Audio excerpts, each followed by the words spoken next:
Hi, my name's Althea, and at 19 I found a lump at the base of my neck. I told my parents. They said I was being dramatic. For 7 months they called it anxiety, attention-seeking, just another phase. But I wasn't pretending. What hurts more than the pain itself is when the people you love the most decide your suffering is a performance. They told doctors not to scan me, burned reports, mocked me at family dinners, and the day I collapsed in public, they still refused to believe me. Why would parents do that? What were they trying so hard to hide? And how much damage can silence really cause? The morning I first noticed it, the world was still half asleep. Frost clung to the corners of the bathroom window like it didn't want to let go. I had just stepped out of the shower, steam curling against the mirror, my fingers massaging shampoo into my scalp when I felt it. An odd bump, small and hard, just above the base of my neck. At first, I thought maybe it was a pimple or a knot from sleeping wrong, but it didn't feel like either. It was deeper, firmer. Something about it made my skin crawl, though I couldn't explain why. I kept touching it as I towel-dried my hair, unsure whether to say anything. I wasn't someone who overreacted. At least I didn't think I was. But in our house, concern often got mistaken for drama. Downstairs, the smell of burnt toast hung in the air. Dad was already at the table with the sports section open wide like a barricade. Mom scrolled through her phone, eyes vacant. I took a breath and slid into my usual spot. "So, I found something weird this morning," I said, reaching behind my neck. "There's this lump." Mom didn't even look up. "It's probably just a swollen gland. Don't go jumping to conclusions." I tried to smile, brushing it off with a small laugh. "Yeah, maybe. It just felt kind of different." Dad peeked over the paper. "Let me guess, WebMD told you it's terminal?" I didn't answer. I'd learned by now that sarcasm was their favorite flavor of deflection. Over the next few days, I kept checking the lump in secret. It didn't go away. In fact, it seemed bigger, a little more pronounced each morning, like it was quietly staking a claim. I'd wake up before anyone else just to examine it in the mirror, hoping I was imagining things. But it was real, and it was growing. On Thursday, while we were unloading groceries from the car, I brought it up again. "Mom, that lump I mentioned. It's getting bigger." She didn't even blink. "Stop Googling stuff, Althea. You'll give yourself a stroke." "I'm not Googling," I started, but Dad cut me off from the front porch. "Are we seriously doing this again? You remember the ER bill from last year? $300 so some doctor could tell us you were anxious." His voice was louder than necessary, like he wanted the neighbors to hear. That had been last fall. I'd gone in for heart palpitations and shortness of breath. Turns out it was a panic attack. They'd made me feel like a criminal for even asking for help. This was different. I knew it, but their eyes said otherwise. That night in bed, I stared at the ceiling and felt like I was sinking. Maybe I was being paranoid. Maybe I was just too much. Again. I wanted to believe that. It would have been easier, but the lump kept growing. By the following Tuesday, I could feel it when I tilted my head, a small pressure, like a coin pressing into muscle. I skipped my afternoon English class, took the bus downtown, and walked 3 blocks in the snow to the free clinic by the library. The nurse there was kind. She didn't make me feel stupid for showing up. She pressed gently on the area and nodded. "You need an ultrasound," she said. "Possibly more imaging, but I'd start there." Her tone was firm, but not frightening. It gave me hope, for about a week. Then the bill arrived. I found it tucked in between junk mail on the kitchen counter, an envelope marked Boulder Health Services. I knew instantly what it was. My heart sank. I had used my ID, not the family insurance, but somehow they'd still sent it home. That night, Dad slammed the envelope on the kitchen table like a warning flare. "What the hell is this, Althea?" I tried to explain. I just wanted to make sure it wasn't. "So you sneak off to some clinic and rack up more bills? You think money grows on trees?" "It was $75, I whispered. He scoffed.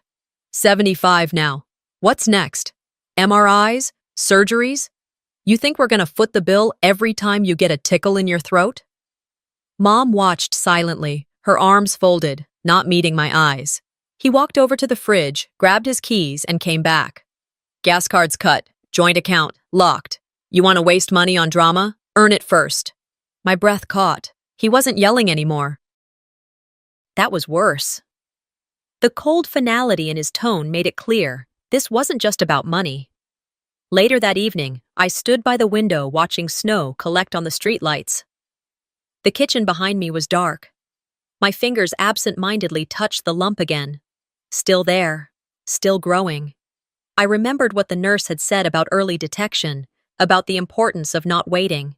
I thought about the ultrasound I might not get, the scan I might not afford, and how easy it was for them to label me broken so they didn't have to deal with me. I didn't cry. Not then. I just stood there until my toes went numb. Because that night, I understood something I hadn't wanted to admit before. They weren't going to help me, and that meant I had to figure out how to help myself. I kept to myself for the next few days, drifting through the house like someone who'd overstayed her welcome in her own life. I didn't speak much. Not to my parents, not to my co-workers, not even to the nurse who called and left a message about scheduling the ultrasound. I didn't call back. What would be the point? The gas card was gone, and so was the illusion that I had anyone in my corner. Instead, I started writing things down. In a notebook I kept under my mattress, I began tracking every symptom: the ache in my neck that now radiated to my shoulder, the tightening sensation when I turned too fast, the way my head would pulse when I bent forward, like my skull was trying to shake something loose. I jotted down dates, times, things people said, my father's words echoing in block letters. Drama doesn't pay bills. The insult hadn't even stung anymore. It just settled in like a second skin. Marlena, my mother, began moving around me differently. She never asked how I was, but she'd glance at me when she thought I wasn't looking, her eyes narrowing. I'd catch her folding laundry slower than necessary, as if she was listening for something unspoken. The lump hadn't shrunk. If anything, it had become more defined, easier to feel when I tilted my head slightly. But I stopped bringing it up. I wore my hair down every day, sometimes layered it with a scarf. I got good at looking fine, at being agreeable, smiling when spoken to, laughing when expected. The performance became a kind of second nature, like muscle memory. One Saturday evening, as the last rays of sun streaked the kitchen tiles, I walked in to make tea. Marlena sat in the living room, her feet tucked beneath her, a half-empty glass of Pinot Grigio resting on the coffee table. The fireplace was lit, more for ambiance than warmth, but its glow flickered against the polished wood floor. "Althea," she said, her tone unsettlingly calm. "Come sit." I hesitated. Her voice didn't carry tension, no bite, and that made me wary. I moved to the love seat across from her. She held something in her hand. My stomach tightened. It was the report from the clinic, the printout I had folded and hidden inside my old economics textbook under my bed. She must have gone through my room. "You've been keeping secrets," she said, swirling her wine slowly. "I just didn't want another fight," I replied, barely above a whisper. She smiled, tight-lipped, hollow. "You've always had a flair for melodrama." I opened my mouth to defend myself, but she raised her hand. "You think this," she held up the paper, "is helping? That bringing more fear into this house is noble? Selfless?" I blinked. "Fear? You're poisoning this family with anxiety," she said, her voice flat. "And I won't allow it." She stood up, walked over to the fireplace, and without warning, dropped the report into the flames. I lunged forward instinctively, but it was too late. The edges curled instantly, ink bleeding away as the heat consumed it. A corner floated briefly before disintegrating completely. "You don't get to control this house with your paranoia," she said calmly, brushing invisible lint from her sweater. "One more stunt like this, and I'll consider it a cry for help, of the psychiatric kind." She didn't wait for a response, just turned and walked down the hall, her wineglass still in hand, like she hadn't just destroyed the only documentation I had. I didn't sleep much that night. My mind spun, not with fear, but with clarity. That lump wasn't the only thing growing. So was the space between what I needed and what they were willing to give. Sunday passed without incident. I stayed mostly in my room, headphones in, pretending to study. Monday morning came, and I tied a scarf tightly around my neck before heading to my shift at the bookstore. At work, I smiled. Told Linda it was just a muscle knot. Told coworkers I'd slept weird. Told myself I could hold it together until I figured out what came next. I didn't bring it up again at home. At dinner, I asked about the weather, commented on the lasagna, laughed when Dad told a story from his office. I played the part, and no one noticed the difference because I'd been rehearsing for this role all my life. But in private, I wrote, every night, I opened that same notebook, now stashed behind a panel in my closet, and added to the growing list. January 24th, sharp pain when turning left. January 27th, numbness in right fingertips. January 30th, Marlena burned the report. Witnessed, no apology, no acknowledgement. I scanned receipts, taped in the appointment slip from the clinic, still crumpled but legible. Even the voicemail, I'd saved it. The nurse's gentle voice saying, "We really recommend you come in for imaging soon." One night, while rereading the list, I paused on a single sentence and rewrote it over and over until the ink bled through the page. Next time they look me in the eye, I want them to see the ashes. By midweek, the tension in the house had settled into a strange, rehearsed silence. I went through motions like a ghost, quiet, measured, calculated. The ache in my neck pulsed with a steady rhythm, a reminder that something inside me was changing, whether anyone wanted to admit it or not. That Thursday morning, just as I was pulling my coat over my shoulders to head to work, Marlena stepped into the doorway of the kitchen, holding a garment bag with 2 fingers like it might stain her blouse. "Try this on after work. Your grandfather's dinner is Saturday. You'll need to look put together." I paused, my hand on the door. "Is this mandatory?" Her tone sharpened. "He's turning 80. We'll be taking photos. I expect you to smile." "I'm not sure I'm feeling up to it," I replied cautiously. She didn't raise her voice. She didn't need to. "Then act like you are." I didn't argue. I just left. Saturday arrived fast, cloaked in fresh snow and a kind of cold that seeped under your skin no matter how many layers you wore. The house buzzed with preparation. Marlena had the kitchen radio on, tuned to old jazz, humming along while slicing lemons for water glasses like we were hosting royalty. By late afternoon, she handed me a long, wine-colored dress. It was elegant, high-necked, and clearly designed to cover my lump. "Hair down, no bun," she instructed, not looking up from the eyeliner she was applying in the hallway mirror. "And wear a scarf, not one of those knitted monstrosities, the silk one." In the bathroom mirror, I looked at myself and barely recognized the reflection. The fabric clung to me in all the ways I didn't want. My hair hung over my shoulders like a curtain. The silk scarf, carefully draped, completed the illusion. From the outside, I was fine, but my skin itched beneath every thread.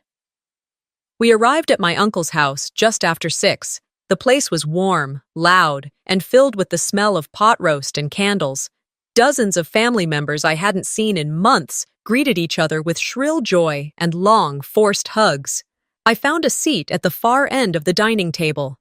The light from the chandelier above cast a warm glow over the tablecloths, but the nausea had already begun to set in.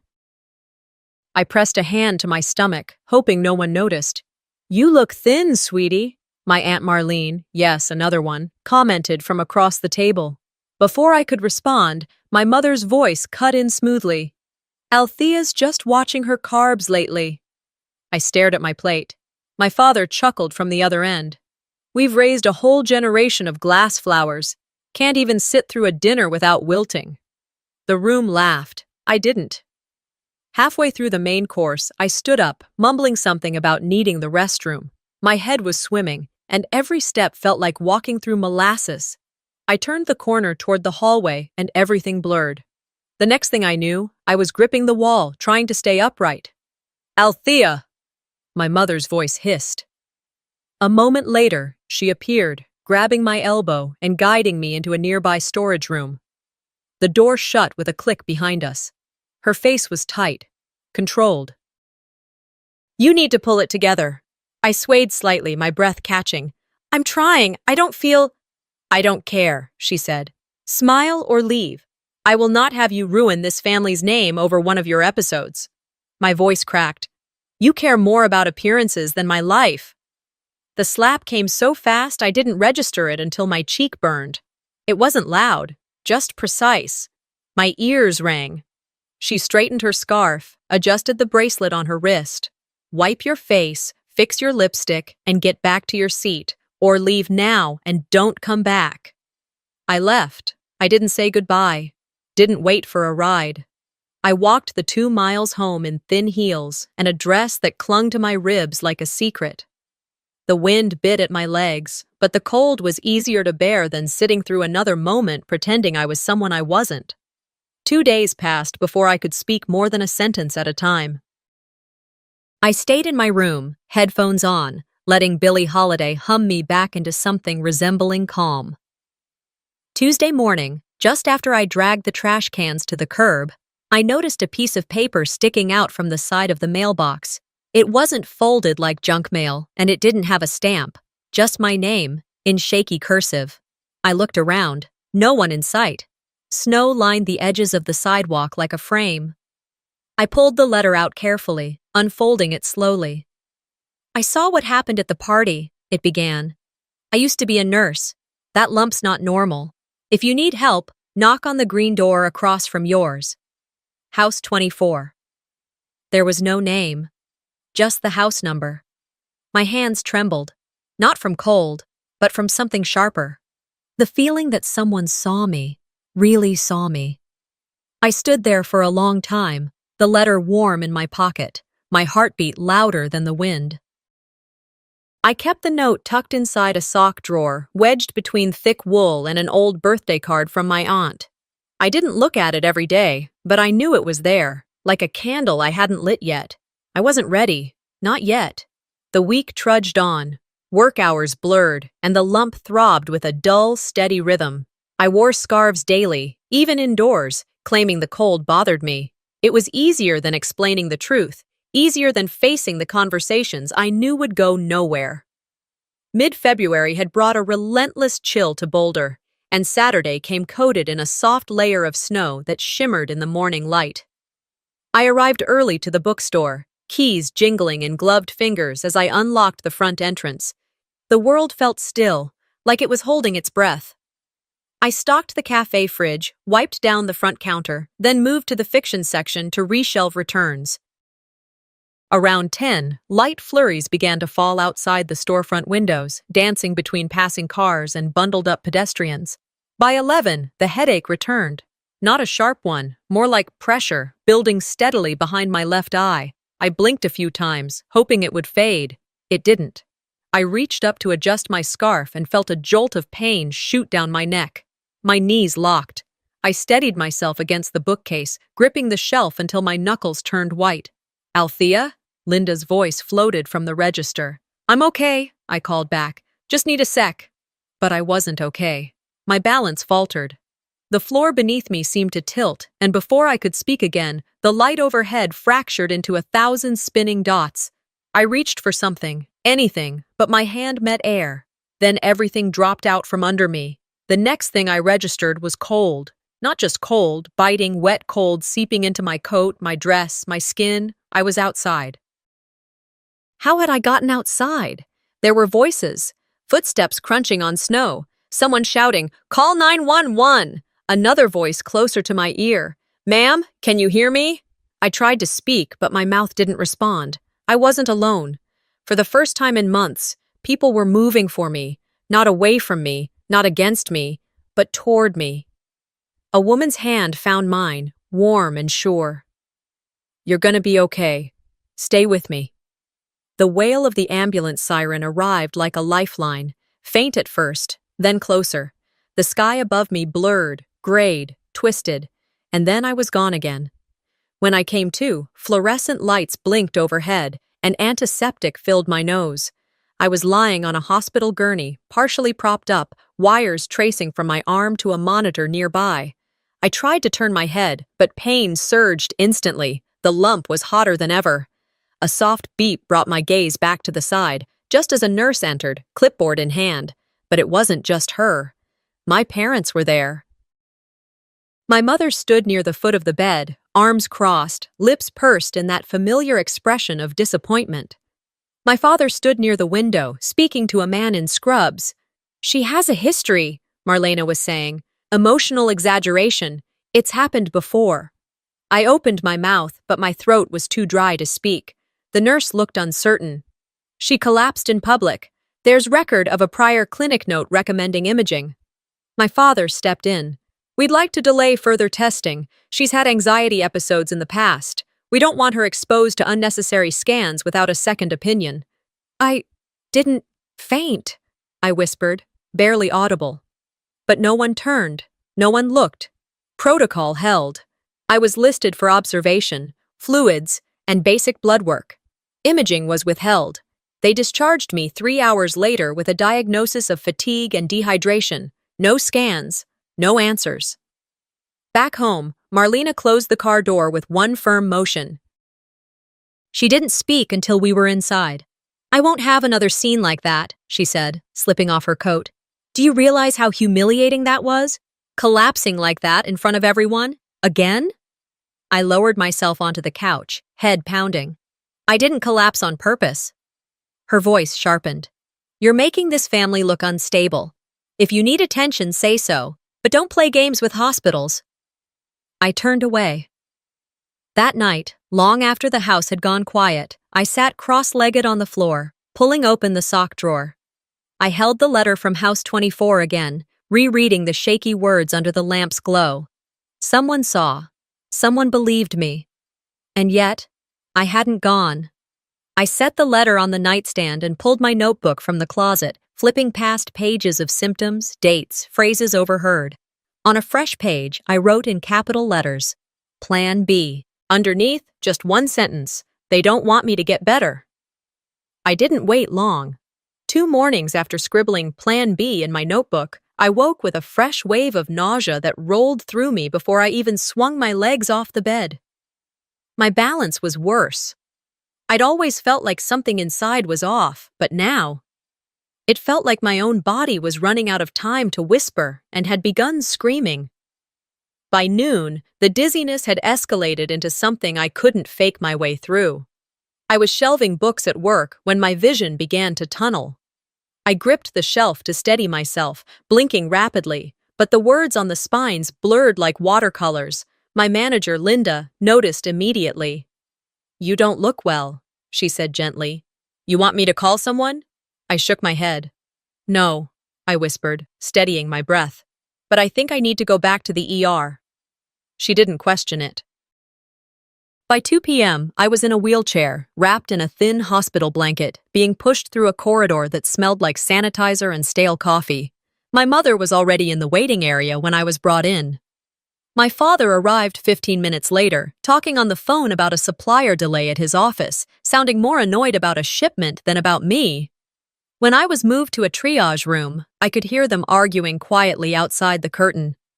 "You said she fainted again?" a nurse asked. My mother's tone was rehearsed. "She has these episodes. It's always dramatic but never serious. She overreacts. Emotional exaggeration. It runs in the family." The nurse mumbled something in reply, then slipped behind the curtain. "You're Althea?" I nodded weakly. "Yeah. Dr. Chen will be with you shortly." That name caught in my chest. When he entered, I recognized him immediately. Tall, soft-spoken, glasses slipping slightly down the bridge of his nose. His eyes didn't skip over me like most. They landed gently but stayed. "Hi, I'm Elias Chen," he said. "Neurology resident. I'll be checking on you."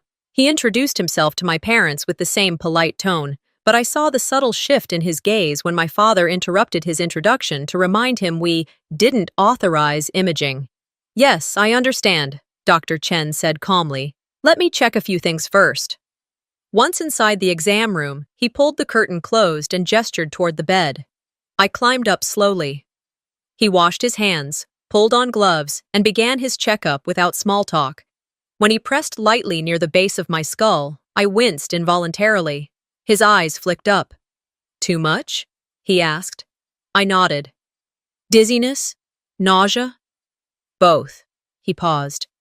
Do you want to speak with me privately? My breath hitched. I nodded again. Just once. He didn't flinch. Give me a few minutes. He stepped outside.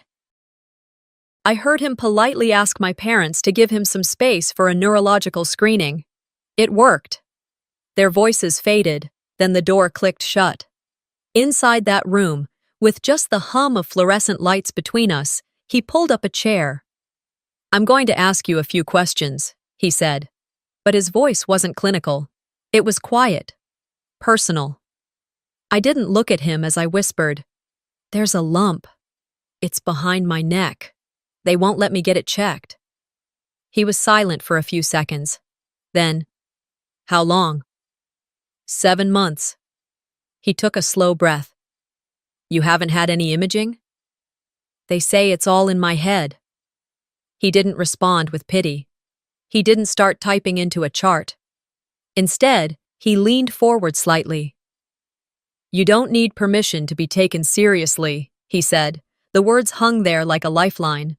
That night, I was given a room in the observation wing, supposedly for hydration and monitoring, but I knew better. It was Dr.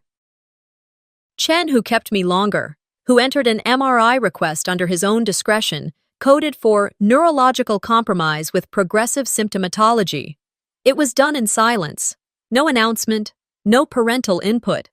The technician didn't ask questions. They slid me into the machine, head strapped still, the cold surface humming beneath me. For nearly 30 minutes, I lay motionless, listening to the clicks and whirs of the machine, the rhythm of data being etched into certainty. When it ended, I was rolled out, helped back to the room. They told me someone would review the results shortly. Dr. Chen arrived later that evening. The lights were dim. My parents had stepped out to get coffee. He didn't say much, just wheeled in a monitor, adjusted the screen, and turned it to face me. There it was. Even before he spoke, I saw it. A dark mass, unmistakable, growing like a shadow against the pale outline of my brainstem. He pointed gently to the edge. This is the lump you mentioned. I stared at it, heart racing. It's compressing your lower brain structures. That's why you're dizzy. Why you fainted. Why you're in pain. My throat tightened. You weren't faking anything, he said. And now we act. Tears slid silently down my cheeks, but I wasn't crying out of fear. I was crying because finally, there was proof. I looked at him and smiled, voice hoarse but clear. Then, let's begin. It was a Thursday morning when the message came in. I was seated at my desk in the study nook, legs tucked under me, one hand absently turning the pages of a neurology journal Dr. Chen had flagged for my review. My highlighter hovered over a section on vestibular migraines, something about diagnostic overlap, and I was just starting to make margin notes when my phone buzzed. I ignored it at first. Background noise. Then it buzzed again. Longer this time. A voice memo. The sender, Noor, my younger cousin. 16, maybe 17 now. She never messaged without a reason. Noor existed on the edge of family drama, close enough to see it, distant enough not to drown in it. And that distance gave her something I'd learned to value: perspective. I reached for the phone, flipped it over, and tapped play. At first, all I heard was ambient chatter, silverware clinking, laughter from another room. Then, layered beneath the noise, I heard something else. A voice. Familiar, sharp. Unmistakably hers. My mother. If you let her think it's real, it becomes real. The words came wrapped in sugar-laced condescension. Controlled. Rehearsed. The tone she reserved for dinner parties and backhanded concern. Then another voice. Male. Smirking in its cadence. Griffin, my uncle. She thinks she has a tumor now. Next week it'll be a heart condition. Laughter followed. Light, unbothered, cruel. I sat still, not stunned, not shocked. Just very, very still. The audio ended, but it kept ringing in my ears like something that refused to die quietly. And the strangest part? I didn't cry. Not this time. I played it again. Slower. Pausing between sentences, letting each word sink in, not because I didn't understand what they were saying, but because I finally did. Because there was no ambiguity here, no margin left for misinterpretation, no cushion of benefit of the doubt. They hadn't misunderstood me. They had denied me. I forwarded the file to Dr. Chen within minutes, then to Reina, my patient advocate at the hospital. I didn't include commentary. I didn't ask for their take. I just sent it, because I didn't need validation. I needed them to see what I'd been up against. Then I opened my laptop and created a new folder on the desktop. Not faking it. Evidence inside it. I dropped everything. My MRI scans, blood work, diagnostic notes. Transcripts from my personal journal of conversations that had never made it into medical records. I uploaded the voice memo, along with the metadata. Scanned receipts from the free clinic I'd visited when my insurance lapsed. Email chains with dates and timestamps. My symptom log, recorded with precision, color-coded by intensity. This wasn't about begging for care anymore. It wasn't about pleading for empathy. It was documentation, for legal use, for protection, for proof.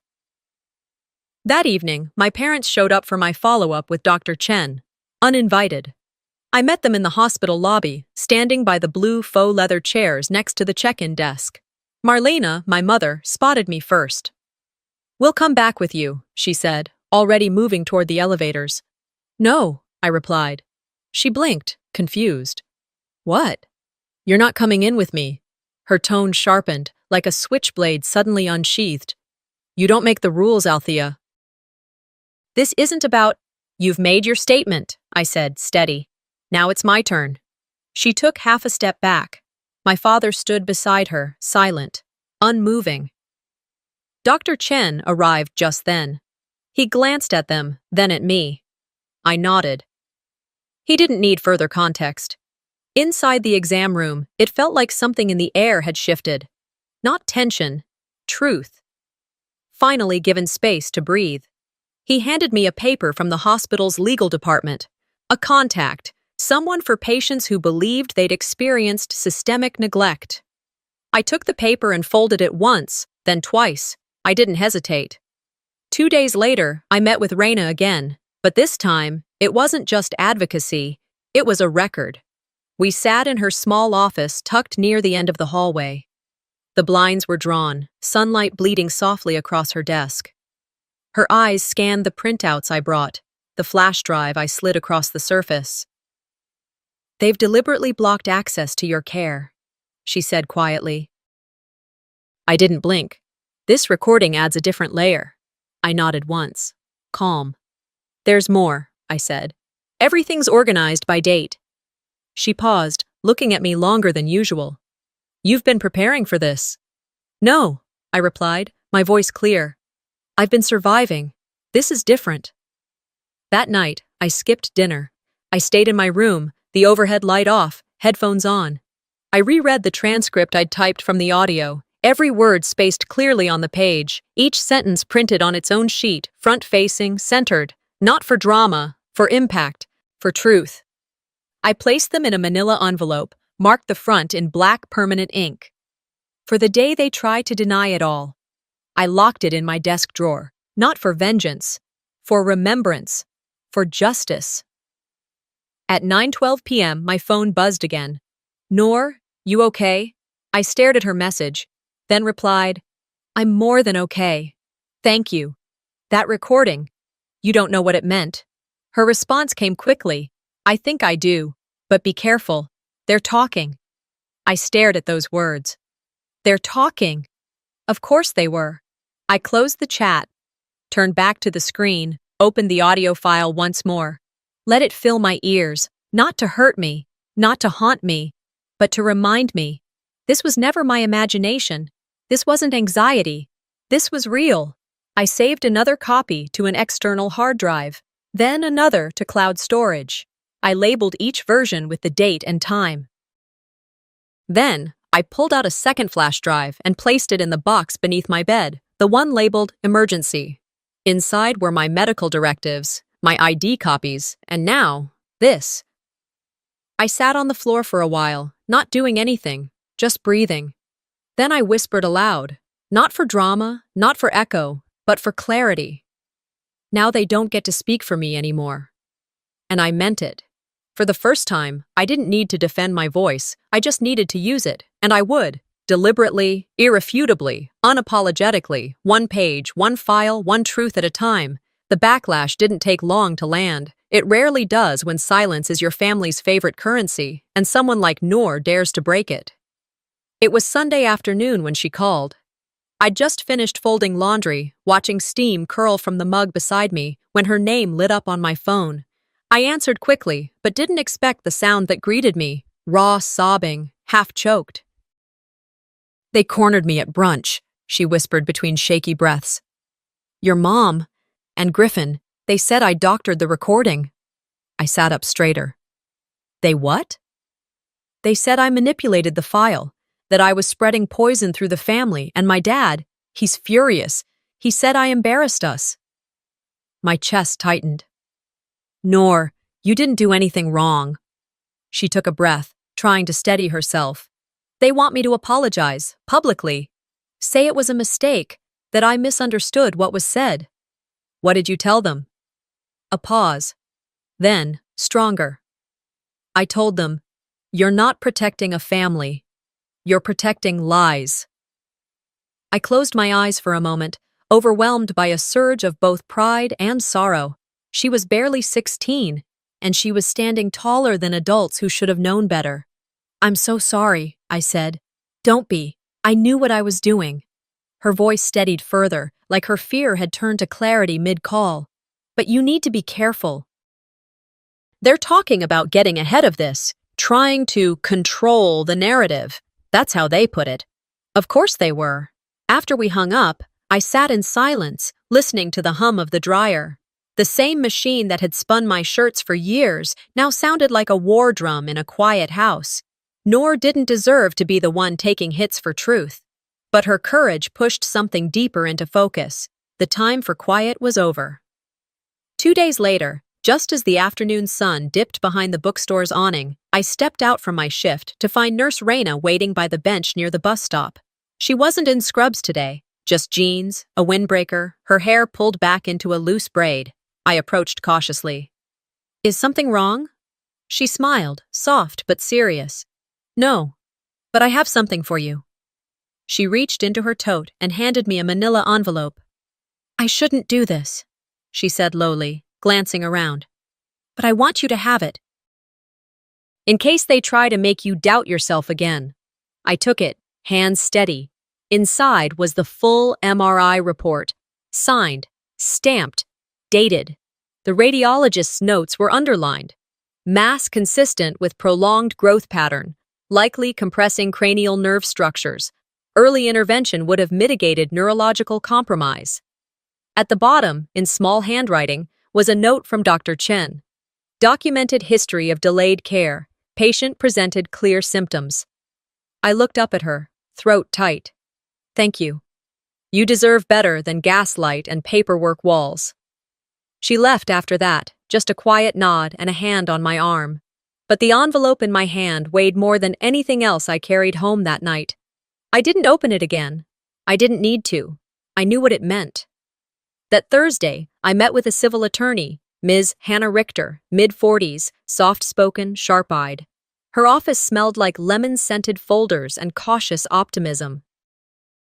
We went through everything, the scans, the dates, the recordings, my timeline, Noor's memo, the MRI copy. She flipped through it with a practiced grace. Then she looked at me. "This isn't just delayed care. This is obstruction. This qualifies under medical neglect." I nodded. "I know. Do you want to pursue it formally?" I paused for just a second. "Yes." Later that night, I ate dinner at the same table as always. Marlena passed the salt.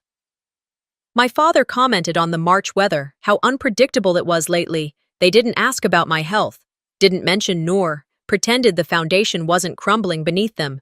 I played along. I smiled, nodded, asked about the weekend, but something had shifted.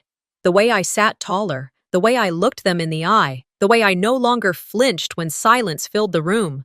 I wasn't afraid of it anymore, because now I understood its shape. Silence wasn't neutral, it was complicit.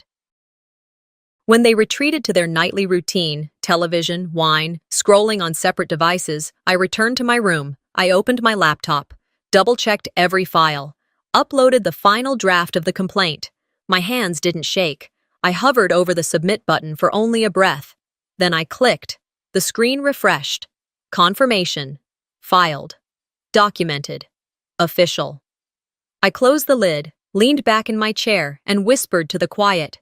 You thought silence was protection. Let's see how it defends you now. The following Tuesday morning, I was folding receipts from my latest appointment into my planner when the television caught my eye. The volume was low, barely above the hum of the heater. But the words running across the screen landed harder than any shout. Up next on Heart of the Family, a courageous couple helping their daughter overcome health anxiety with tough love. I froze, fingers still gripping a receipt. The teaser clip rolled. There they were. Marlena, camera ready in her signature lavender blouse, smiled tightly as she sat beside Griffin, whose voice carried that same casual superiority I remembered from every uncomfortable holiday dinner. I'm not saying parenting's easy, he chuckled, but sometimes love means saying, enough. You can't let fear rule a household. Then Marlena, with a faux gentle nod, we helped our daughter overcome medical anxiety through structure, through boundaries, through refusing to validate hysteria. I didn't realize I'd stood up until my chair scraped the floor behind me. My chest felt hollow. The air was suddenly thicker than it had been a moment ago. I turned the volume down completely. I didn't need to hear more. I'd heard enough lies to recognize them in any volume. They weren't content with discrediting me behind closed doors anymore. Now, they were packaging it for broadcast, using my trauma as a family branding opportunity. By mid-afternoon, the clip had made the rounds online. My cousin Noor sent me a screen-recorded version with 3 words. They're doubling down. I didn't respond immediately. I couldn't. Instead, I called Dr. Chen. He picked up after 2 rings. I saw it, he said, before I could even introduce myself. Don't speak to the press. We'll handle this. I'm not going on TV, I said, but I'm not staying quiet either. He was silent for a beat, then, understood. That night, in a quiet corner of Raina's office, I watched her slide a sealed envelope across the table. No return address, she said. We were told to deliver it to the producers directly. I opened it. Inside was everything, clean and precise. A copy of my MRI scans, a notarized letter from Dr. Chen outlining the timeline of ignored symptoms, my original voice recording, screenshots of appointment rejections, the formal legal complaint. We're not leaking anything, Raina added. We're correcting the narrative. At 10:30 the next morning, the talk show segment was pulled. A short statement appeared on their social media pages by noon. Due to new information regarding the content of our upcoming episode, we've chosen to cancel the segment. We remain committed to stories that align with truth, dignity, and medical integrity. By evening, their corporate sponsors had begun withdrawing. The production team issued a follow-up apology, not to me by name, but to those whose experiences were misrepresented in the preparation of this broadcast. Marlena and Griffin disappeared from the media almost instantly. For the first time in months, I didn't feel like the invisible one. And yet, I didn't gloat. I didn't post screen captures or rush to interviews. I didn't even reply to the dozens of messages Noor forwarded me from distant relatives, some apologizing, others still spewing denial. Instead, I wrote, That Thursday, I published an open letter online titled, I wasn't faking it. It wasn't flashy. Just my voice, in my words. I didn't name names. I didn't need to. I described the slow ache of being disbelieved, the erosion of self-worth when your body is screaming and the people meant to protect you cover their ears.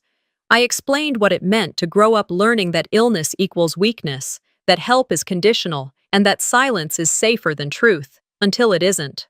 Within 2 days, it had over 70,000 shares. Young people sent me their own journal entries. Parents wrote that they'd reevaluated how they'd handled their children's health fears. A few nurses and therapists reached out, thanking me for helping them see the signs they'd missed. I didn't respond to everyone. I couldn't, but I read each one, often with trembling hands.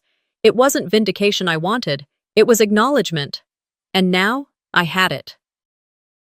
A week later, I stood outside House 24, the same green-doored bungalow where a stranger had once slipped me a note that started this whole second life. In my hands was a folder. Inside, blueprints, a proposal, the official approval letter for a new nonprofit. One designed to support youth who'd been denied medical care by family, intentionally or through neglect. We were calling it the Second Voice Foundation, because for people like me, the first voice was often dismissed, and sometimes the second one saves your life. The folding chairs were arranged in neat rows beneath the low amber glow of the overhead lights. Each seat held a simple trifold program, printed on thick ivory cardstock with a charcoal serif font that read, The Second Voice Foundation, Launch Event. Beneath the title, a single line in softer script. For the ones who were told, it's just in your head. I stood backstage, my palms resting gently against the edge of the podium. My notes were clipped neatly, barely ruffled despite how many times I'd gone over them. I breathed slowly, in through my nose, out through my mouth, each breath anchoring me in the moment. Not rehearsed, not postured, just present. Raina adjusted the microphone for the final time, her eyes scanning my face like a mirror, offering silent encouragement. She didn't say anything, but the nod she gave me held more weight than any words could.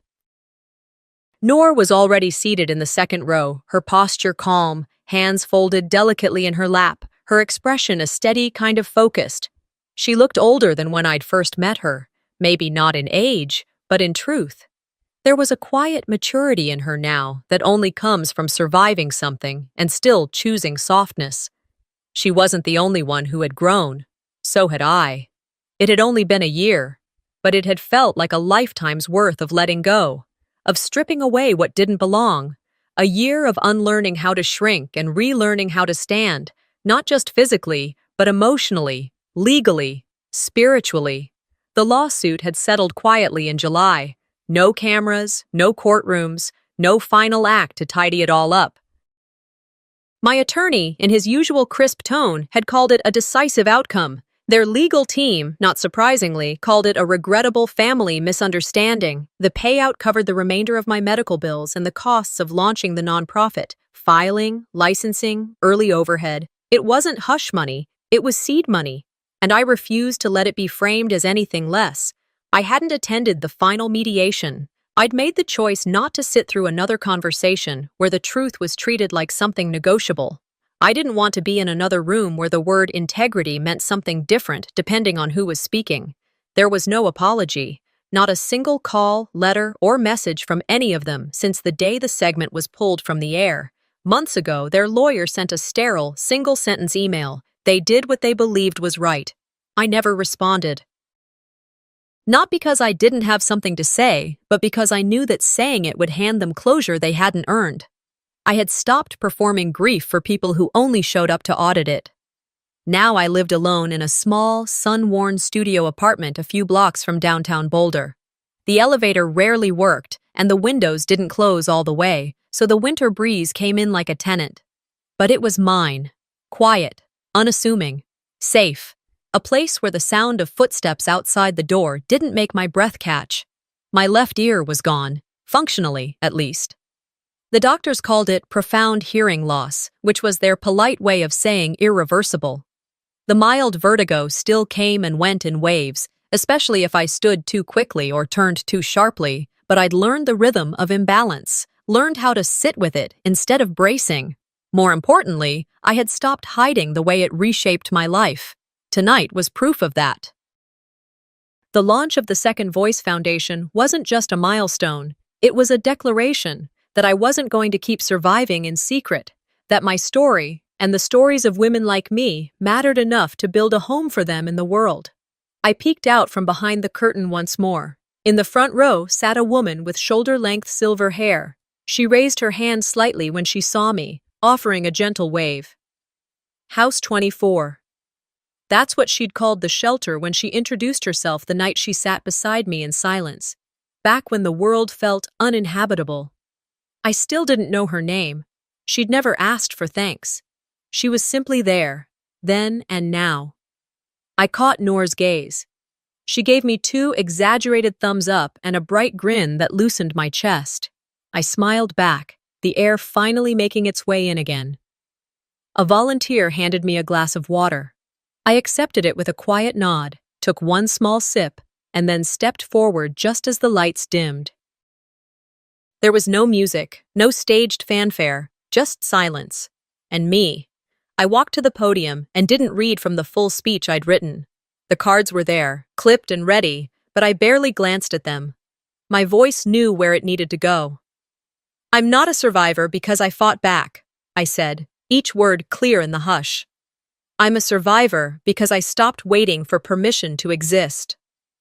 That was it. That was all. The room didn't erupt into applause right away. Instead, a long, sacred silence held us all in place. And then, gradually, one by one, the room stood. Not for show, not out of politeness, but out of recognition, understanding, solidarity. I didn't cry. I didn't need to. The moment was already complete. As I stepped back to my seat, Noor leaned toward me and whispered, "You were always meant to do this." Later that week, I took a short trip by myself, just a packed lunch, a journal, and a worn-out backpack. I parked near a trail I hadn't walked since I was a teenager, the one that twisted through the hills north of town and ended at a lake so still it once felt like a secret. Back then, I used to ride my bike here after school, before the noise began, before the world started handing out scars like they were keepsakes.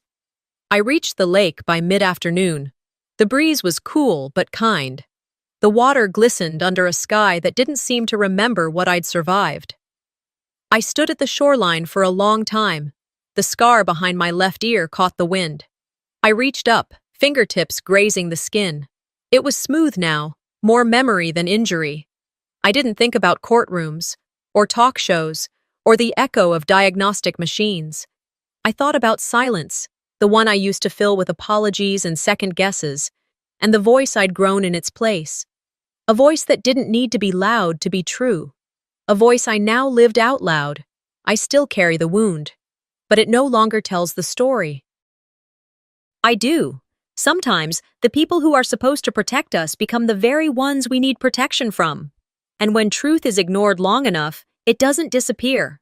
It becomes louder, sharper, undeniable. Have you ever been dismissed when you were trying to speak your truth? Or told your pain was just in your head? Share your experience in the comments. I'd love to hear how you found your voice. If this story resonated with you, don't forget to subscribe for more real-life stories that reveal the quiet battles behind closed doors. Your story might be next.